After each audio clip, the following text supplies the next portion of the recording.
Hi, it's me again with Corel tips and tricks. A little short video. I made a video on this before. It's a macro by our friend Eskimo, and it's really cool. There's nowhere else in Corel that you could do this.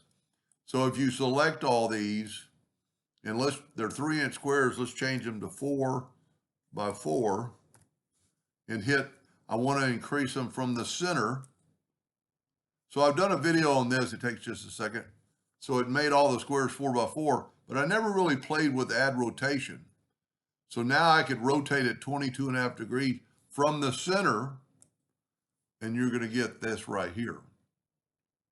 That's pretty cool. I will leave a link to this macro. I mean, there's a lot of the side flipping and add size, and I've never played around with too much more of it. But that's pretty cool. Hope that helped a little bit. Thank you for watching.